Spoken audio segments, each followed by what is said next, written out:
안녕하세요. 세상의 모든 꿀 정보를 전해드리는 꿀벌TV입니다.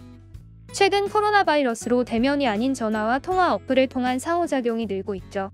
그러나 전화 통화에 극도의 스트레스를 느끼거나 두려움을 느끼는 전화 공포증을 겪는 사람도 존재합니다. 전화 공포증까지는 아니지만 최근에는 통화를 선호하지 않는 사람이 증가하는 추세입니다. 영국 직장인을 대상으로 한 2019년 조사에서는 베이비붐 세대의 40%, 밀레니엄 세대의 76%가 전화가 울리면 불안감을 느낀다고 응답했습니다. 이렇게 많은 사람들이 겪고 있는 전화 공포증, 오늘은 전화 공포증의 원인과 해결 방법에 대해 알아보겠습니다.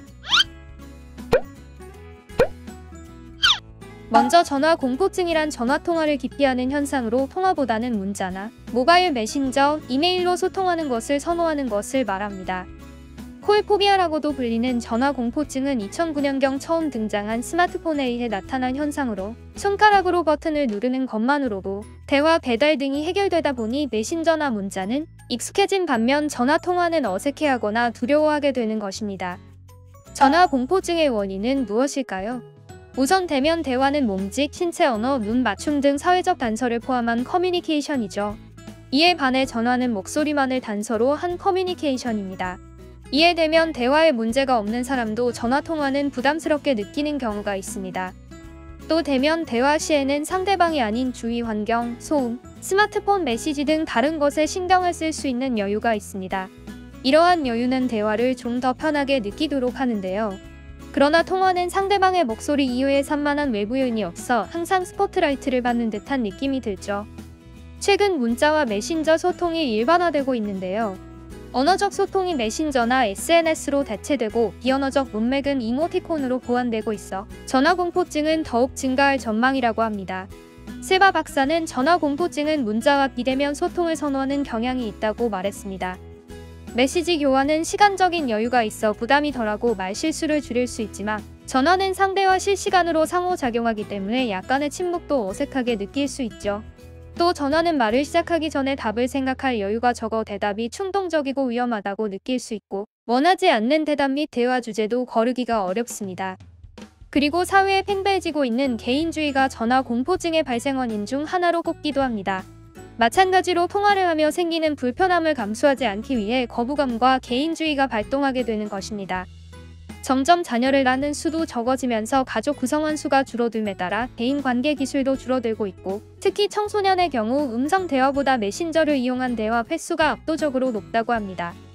그렇다면 이런 전화 공포증을 어떻게 해결할 수 있을까요?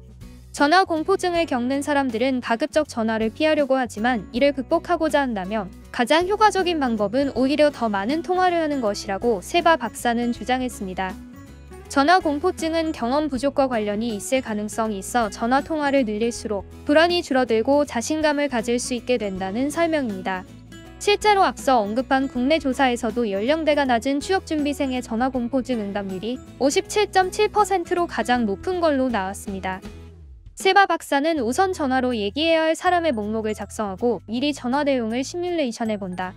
그리고 통화가 끝나면 자신을 인정함으로써 동기를 유지할 수 있다고 언급했습니다. 아울러 전문가의 도움을 구하는 것도 대안 중 하나이며 상담 및 대화 요법을 통해 전화 공포증을 극복할 가능성도 있다고 덧붙였습니다. 오늘은 전화 공포증의 원인과 해결 방법에 대해 알아보았습니다. 전화통화보다 카카오톡에 의지하고 사물 인터넷으로 무장한 무인 자판기가 속속 등장하였고 패스트푸드, 공항, 금융은 물론 마케팅까지 이미 비대면 시대에 접어든 요즘. 그러나 대면해야만 전할 수 있는 것들도 여전히 존재한다는 사실을 인식해야 합니다. 아무리 소통 방식이 바뀌었다 해도 카카오톡이나 문자만으로는 사람의 마음이나 다급한 상황을 결코 전할 수 없기 때문이죠.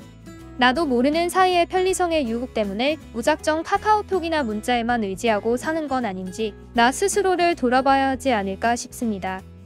영상이 도움되셨다면 구독과 좋아요, 알림 설정까지 부탁드리겠습니다. 그럼 다음 영상에서 더 유익한 꿀정보를 들고 다시 찾아오겠습니다. 이상 세상의 모든 꿀정보를 전해드리는 꿀벌TV였습니다.